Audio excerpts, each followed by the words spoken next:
ਹੁਣ ਅੰਮ੍ਰਿਤ ਵੇਲੇ ਬੈਠੋ ਤੇ ਘੱਟ ਤੇ ਘੱਟ 5 ਮਿੰਟ ਦਾ ਇਹ ਅਭਿਆਸ ਜ਼ਰੂਰ ਕਰੋ। ਇਤਨੀ ਮੈਂ ਅਰਜ਼ ਕਰਦੇ ਜੇ ਤੁਸੀਂ ਨਾ ਕੀਤਾ ਕੱਲ ਤੋਂ ਇਹ ਕਥਾ ਕਹਾਣੀਆਂ ਸੁਣਨੀਆਂ ਫਿਰ ਵਿਅਰਥ ਨੇ, ਐਵੇਂ ਵਕਤ ਬਰਬਾਦ ਕਰਨ ਵਾਲੀ ਗੱਲ ਹੈ। ਇਤਨੀ ਮੈਂ ਅਰਜ਼ ਕਰਦਾ ਤੇ ਤੁਸੀਂ ਆਖੋਗੇ ਵਕਤ ਬਰਬਾਦ, ਮੈਂ ਇਸ ਦੇ ਉੱਤੇ ਇਹ ਦਲੀਲ ਦੇਣਾ ਜੇ 40 ਸਾਲ ਤੱਕ ਤੁਸੀਂ ਗੁਰਦੁਆਰੇ ਆ ਰਹੇ ਹੋ ਜਾਂ 20-25 ਸਾਲ ਤੱਕ ਤੇ ਅੱਜ ਤੱਕ ਜੇ ਨਾਮ ਦਾ ਰਸ ਨਹੀਂ ਮਿਲਿਆ ਤੇ ਇਸ ਢੰਗ ਨਾਲ ਆਉਂਦੇ ਰਹੇ ਤੇ ਅਗਾਂਹ ਵੀ ਨਹੀਂ ਮਿਲਣਾ। ਤੇ ਤੁਸੀਂ ਆਖੋ ਸ਼ਾਇਦ ਅਗਾਂਹ ਗੱਲ ਬਣ ਜਾਏ ਤੇ ਹੁਣੇ ਮੈਂ ਪੰਕਤੀ ਤੁਹਾਡੇ ਸਾਹਮਣੇ ਰੱਖ ਰਿਹਾ, ਆਜ ਮਿਲਾਵਾ, ਅੱਜ ਹੀ ਮਿਲਾਵਾ ਉਸ ਹੁਣੇ ਹੀ ਗੱਲ ਬਣ ਸਕਦੀ। ਲੰਬੀ ਚੌੜੀ ਗੱਲ ਕਿਉਂ, ਲੰਬੇ ਚੌੜੇ ਸਮੇਂ ਤੇ ਕਿਉਂ ਰੱਖਦੇ? तो कल सवेरे अमृत वेले 5 मिनट अभ्यास करो। 5 मिनट वाहिगुरु वाहिगुरु की धुन अलापो, ਉਹਦੇ 'ਚ ध्यान जोड़ो। जे इस तरह नहीं कर सकते तो फिर दम दम सदा संभालदा दम ना बिरथा जाए। आ श्वास ते गिरास अंदर जांदा ना, ਇਹਦੇ 'ਚ वाहिगुरु पूरा कर लेना ते ध्यान जोड़ना। उस श्वास गिरास की लड़ी ਦੇ 'ਚ ध्यान जोड़ना। ਕਈਆਂ ਨੂੰ ਧੁਨ ਤੇ ਧਿਆਨ ਦੇ ਵਿੱਚ ਛੇਤੀ ਗੱਲ ਬਣਦੀ ਹੈ ਤੇ ਕਈਆਂ ਨੂੰ ਉਹਨਾਂ ਵਿੱਚ। ਮੈਂ ਦੇਖਿਆ ਜਿਹੜਾ ਦਾਰਸ਼ਨਿਕ ਹੈ, ਫਿਲਾਸਫਰ ਹੈ, ਧੁਨ ਧਿਆਨ ਦੀ ਸਾਧਨਾ ਦੇ ਵਿੱਚ ਕੋਈ ਬਹੁਤਾ ਸਫਲ ਨਹੀਂ ਹੁੰਦਾ, ਉਹ ਫਿਰ ਸਵਾਸ ਗਰਾਸ ਦੇ ਵਿੱਚ ਸਫਲ ਹੁੰਦਾ। ਤੇ ਜਿਹੜਾ ਭਾਵਕ ਹੈ, ਪ੍ਰੇਮ ਨਾਲ ਭਰਿਆ ਹੋਇਆ ਹੈ, ਤਰਕ ਨਹੀਂ ਹੈ, ਕੁਤਰਕ ਨਹੀਂ ਹੈ, ਖਿੜੇ ਮੱਥੇ ਗੱਲ ਕਬੂਲਣ ਵਾਲਾ ਹੈ, ਉਹਦੀ ਗੱਲ ਛੇਤੀ ਬਣ ਜਾਂਦੀ ਹੈ ਧੁਨ ਧਿਆਨ ਦੇ ਵਿੱਚ। ਤੇ ਆਪਣੇ ਹਿਰਦੇ ਨੂੰ ਵੇਖ ਲੈਣਾ ਕਿ ਤਾਰਕਿਕ ਜ਼ਿਆਦਾ ਤੇ ਨਹੀਂ, ਗੱਲ ਦੇ ਉੱਤੇ ਤਰਕ ਤੇ ਨਹੀਂ ਖੜੀ ਕਰਦਾ। ਤੇ ਜੇ ਖੜੀ ਕਰਦਾ ਹੈ ਤਾਂ ਫਿਰ ਸਵਾਸ ਗਰਾਸ ਦੀ ਆਰਾਧਨਾ ਜਿਹੜੀ ਹੈ ਉਹ ਕਰਨੀ, ਕਿਉਂਕਿ ਦੋਵੇਂ ਗੁਰੂ ਗ੍ਰੰਥ ਸਾਹਿਬ ਦੇ ਵਿੱਚ ਸਾਧਨਾ ਲਿਖੀ ਹੋਣ। ਇਸ ਵਾਸਤੇ ਮੈਂ ਤੁਹਾਡੇ ਸਾਹਮਣੇ ਰੱਖਦਾ ਪਿਆ, ਦਮ ਦਮ ਸਦਾ ਸੰਭਾਲਦਾ ਦਮ ਨਾ ਬਿਰਥਾ ਜਾਏ। ਧੁਨ में ध्यान ध्यान में जानिया गुरुमुख अकर्थ कहानी।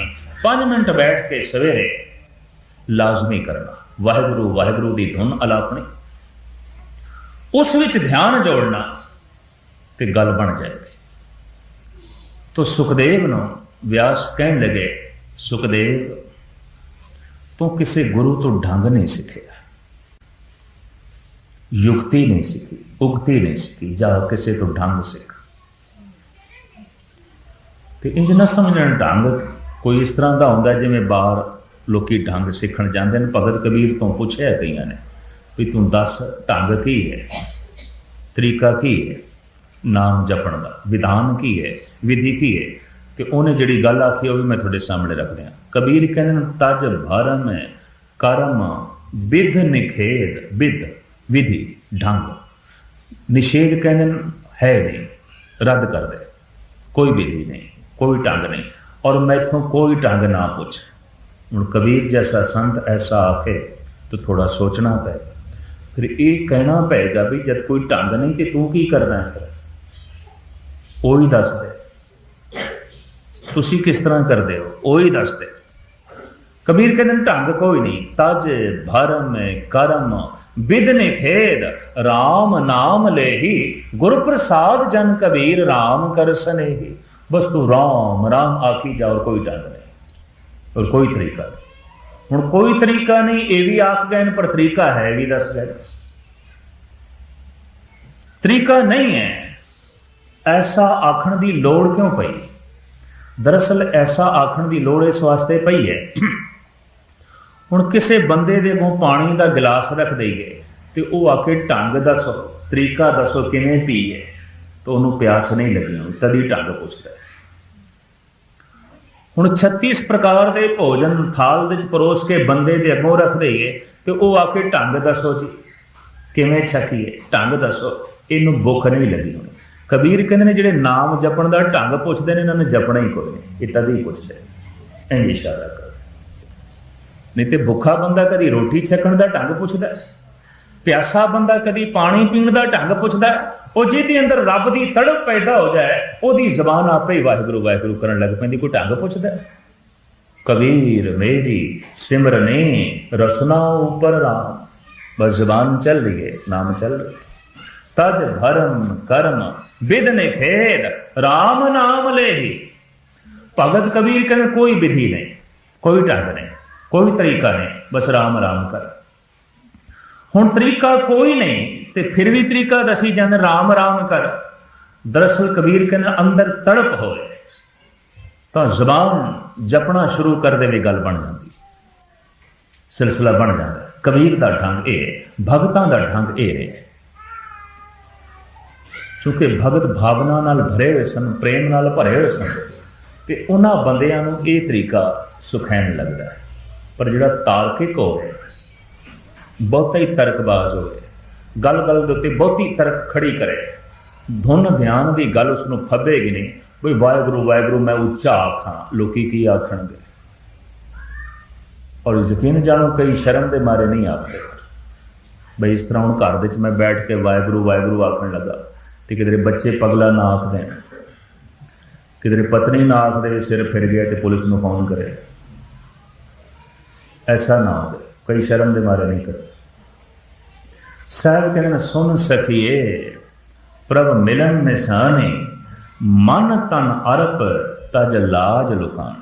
लज्जा एक पासे रहना, कोई की आखेगा, पुत्र की आखणगे, प्यो की आखेगा, पत्नी की आखेगी, पड़ोसी की आखे, ये लज्जा एक पासे रख दे। जे धन कमाण दे तू शर्म नहीं करता तो धर्म कमाण दे क्यों शर्म कर? फिर लोगों की लाज, लज्जा एक पासे रख दे। ये जी लज्जा है ना, ये भी नहीं कुछ करन देती। ये जी लज्जा है, ये भी इस रब के मार्ग देते अगाह नहीं चलन देती। तो व्यास ने कहा पुत्र जा तू किसी को ढंग सिख, किसी को तरीका सिख, किसी को उक्ति सिख, किसी को युक्ति सिख। तो सुखदेव कहने लगा बापू होर किस को सिखा। हालांकि व्यास हज़ारां बंदियां नूं दसदा सी, उहदी संगत करदे सन, पर अपने पुत्र नूं क्यों नहीं दसदा? मैं इतनी अर्ज करदे हां, शरीकाचारी विच विश्वास नहीं बचदा, भरोसा नहीं बचता। जिस तरह डॉक्टर अपना इलाज नहीं कर सकता। मैं इत्थे देखिया दिल्ली विच एक डॉक्टर की पत्नी का ऑपरेशन होना सी ते दूजा डॉक्टर कर रहा सी ते आखिर मित्राचारी करके एक दिन मैं पूछ लिया, भौगोलिक 2 दफा मैं उहदे कोल दवाई लैण गया नाल दे साथियों की, ते मैं आखिया सुनिया तुसीं नहीं ऑपरेशन कीता ते यही ऑपरेशन तुसीं करदे हो सारिਆਂ दे, तुहाडी पत्नी का किसी होर ने कीता। कहने कि गैनी जी थोड़े अगों की हथ खोलीए, क्योंकि हम अपनी पत्नी से ना तो किधरे लापरवाही हो जाती, क्योंकि उत्थे अनगैली बई अपना अपने बंदा, जिथे जितनी नेड़ता होवे उत्थे उतनी अनगैली आ जाती। कभी बगौर मुताला कर लेना। उत्थों मैं अंदाज़ा लाया दार्शनिक भी है, फिलोसफर भी है, ये मनोविज्ञानी भी है, मेरा डॉक्टर नहीं, इन्हें मन दियां रुचियां नूं पढ़े। कहते जो ओपरा है ना दूजा, उत्थे तो असीं पूरे सावधान हाँ, सुचेत। हुण ये अपनी रोज़ का इकट्ठ है साडा, ते रंचक मात्र भी किधरे अनगैली आ जाए तो गल गड़बड़ हो जानी सी। इस वास्ते मैं नहीं ऑपरेशन किया, अनगैली आ जानी सी, हो जानी सी। तो खिमा करनी, जिथे ये आम डॉक्टर की दुनिया में ऐसा चलता है ना, धार्मिक दुनिया भी ऐसा चलता है। पिता कालू गुरु नानक तो कोई लाभ नहीं उठा सके, वो नहीं ऑपरेशन कर सके, और इसी तरीके नाल कंस नहीं लाभ उठा सके श्री कृष्ण तो। तृप्ता रोंदी रही, कहती रही पुत्र सुदाई है, सुदाई है। व्यास तो सारा जगत लाभ उठाता है, सुखदेव नहीं उठा सके, पुत्र नहीं उठा सके। बहुत नेड़ता जी है ना, कई दफा गल नहीं बनन देती। उस नेड़ता के तरह तरह के ख्याल सामने बाधा बन जाते हैं। पुत्र है, बई प्यो है, या भरा है, पत्नी है, ये संबंध ही ऐसे दीवार की तरह खड़े हो जाते हैं, कुछ गल नहीं बनन देते। और जिन्होंने कभी इस ढंग का सिलसिला नेड़ियों देखा है, उन्होंने जरूर महसूस किया होगा। तो सुखदेव पूछता है बापू तो, पर मैं कित्थे जावां?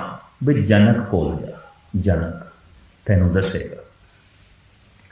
सुखदेव कहते जनक वो राजा जिदा सोने का सिंघासन है, और सुनिया सोने के भांडे च ही रोटी खांदा, और सुनिया कदी कदी नृत भी वेख लैंदा। ऐसा पुरुष वो मैनू ढंग दसेगा नाम जपण का, सुरत जोड़न का।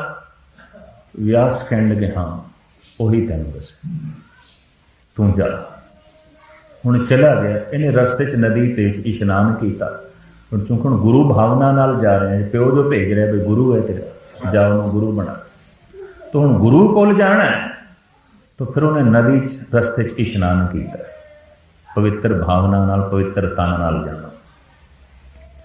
ज्यों पहुंचे ना महलों के द्वार ते जिहड़ा संतरी खड़ा सी पहरेदार, उन्हें पहचान लिया भी व्यास का पुत्र है, सुखदेव है, वकत का वड्डा ऋषि है। उन्हें सन्मान किया, प्रणाम किया। ते सुखदेव पुछदा द्वारपाल तो जनक किथे है? ते द्वारपाल कहंदा रसोई दे च ने भोजन छकदे पए। कोई इशनान करके आया सी ना, ते गिल्ली लंगोटी उन्हें उत्थे द्वार ते रख दित्ती, वो तुंबड़ी ते सोटी भी रख दित्ती, ते अंदर चला गया। ते ज्यों जांदा रसोई दे च की देखदा है, सोने दे बर्तन ते हज़ारां तरह दे सिलसिले उस रसोई दे च। रौनक देख के ही दंग रह गया। पहले तो ये रसोई है कि रसोई पूरा महल है, पहले तो इत्थे ही दंग रह गए। फिर तरह तरह के पकवान जनक दे अगों, ते सुखदेव कहंदे सुक्की रोटी खा के मन विच विकार पैदा हो जाते हैं। ये तरह तरह के पकवान छकण वाला बंदा की खाक नाम जपदा होगा, प्यो ने गलत थां ते भेज दिता, बहुत गलत थां ते बैठ गया। पर अंदर शरधा नहीं बची, उठ खड़ा है। तो जो उठ खड़ा होया तो जनक रोकदा भी ऋषि जी आयो तो चल पे, कोई रब की गल करो, परमात्मा की गल करिए, चर्चा करिए। तो सुखदेव ने सीधा ही कह दिता, रब की गल आउंदी है रब दे प्यारियां नाल, तेरे वर्गे मायाधारियां नाल नहीं। तू रोटी भी सोने के भांडियां च खाना है, तो 36 प्रकार के भोजन छकदा है, कि खाक नाम जपदा होवेगा, मेरा बापू भोला ही है, बिल्कुल तेरे कोल भेज चढ़े।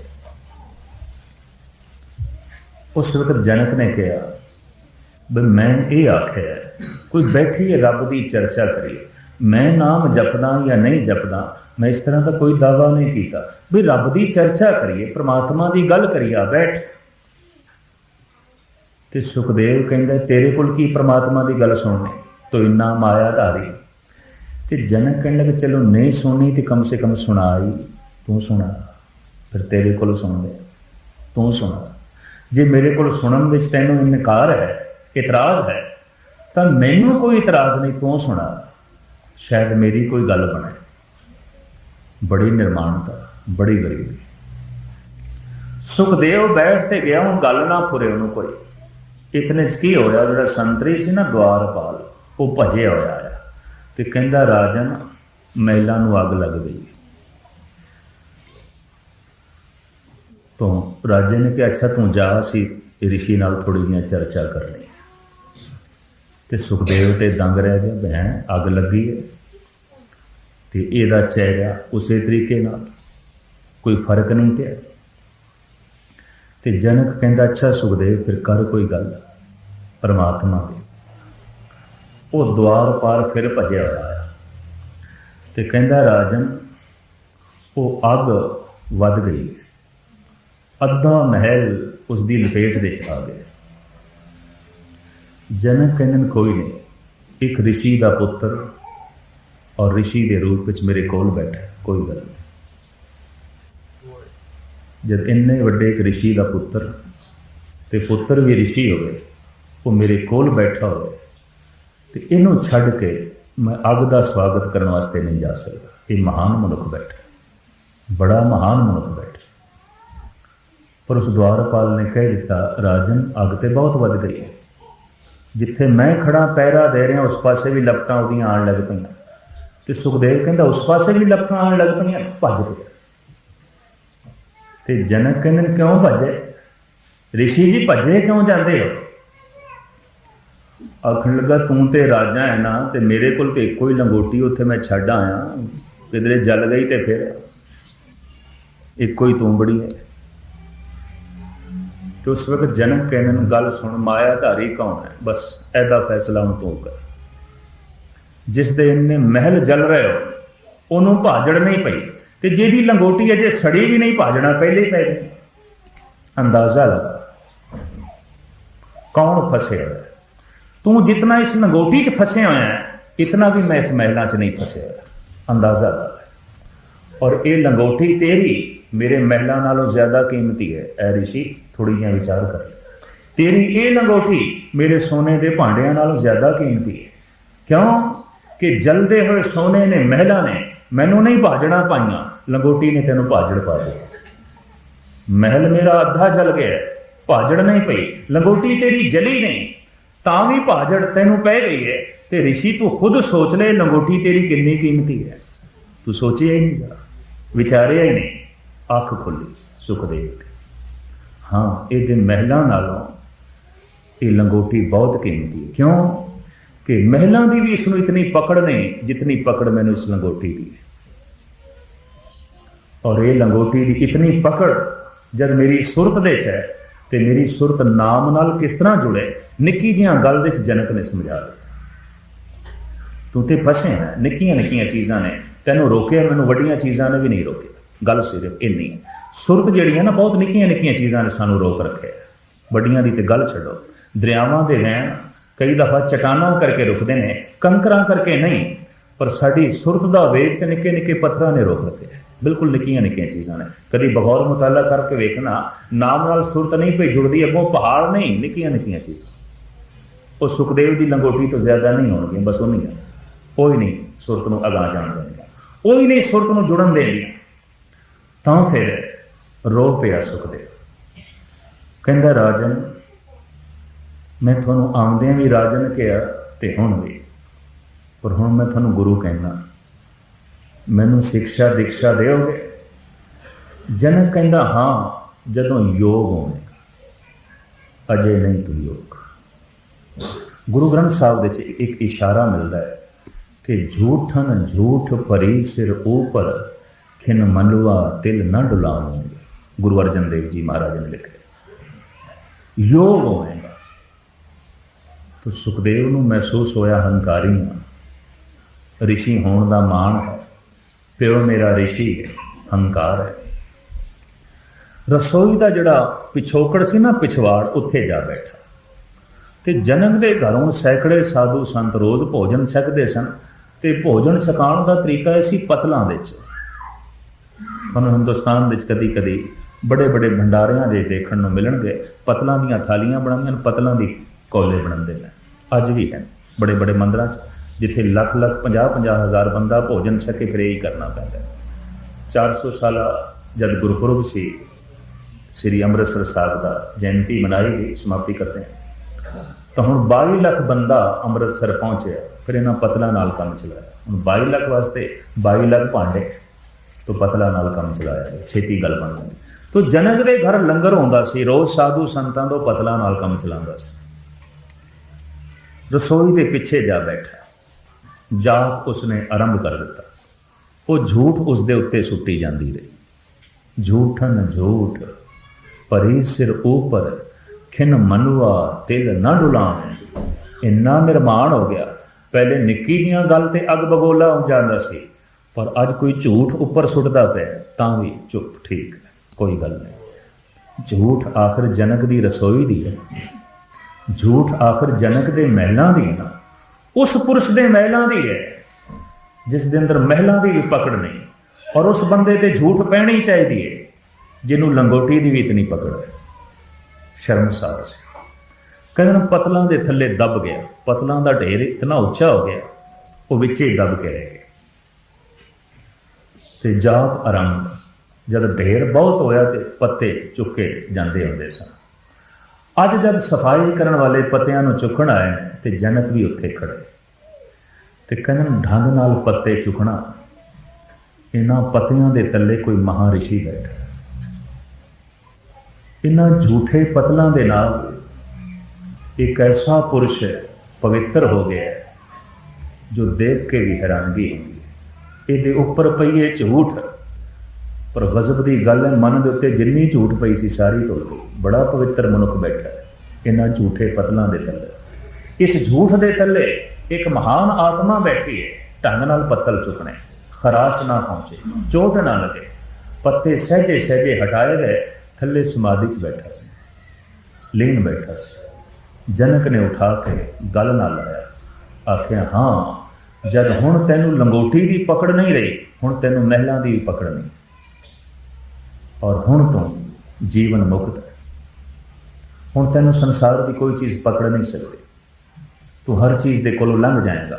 इंज लंघ जाएगा जिवें दरिया लंघ जाता है। ये जनक ने उसनूं कथा सुनाई, दरिया लंघ जाता है।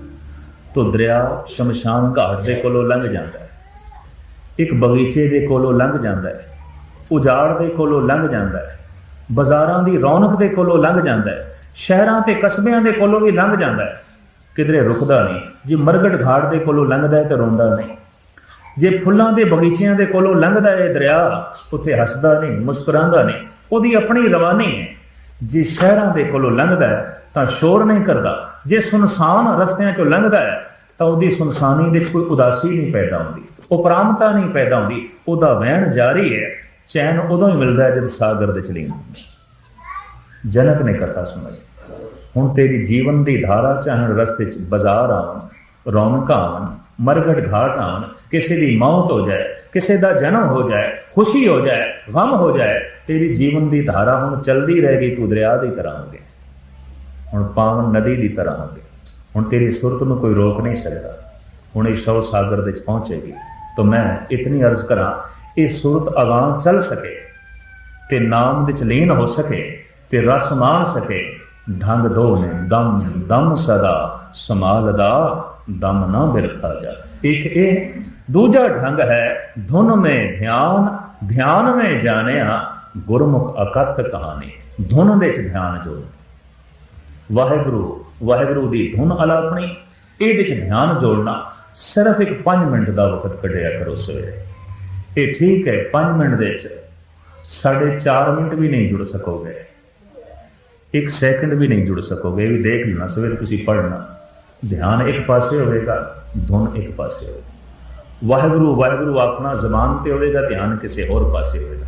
पर जे करते रहे तो अभ्यास पक जाएगा, अरदास करते रहे तो गुरु की मेहर हो जाएगी तो गल बन जाएगी। जे गल ना बने तो समझ लेनिया तुहाड़ियां जिहड़ियां इच्छावां ने वो गल नहीं बनन देंदियां, गुरु ते गल बनांदा है।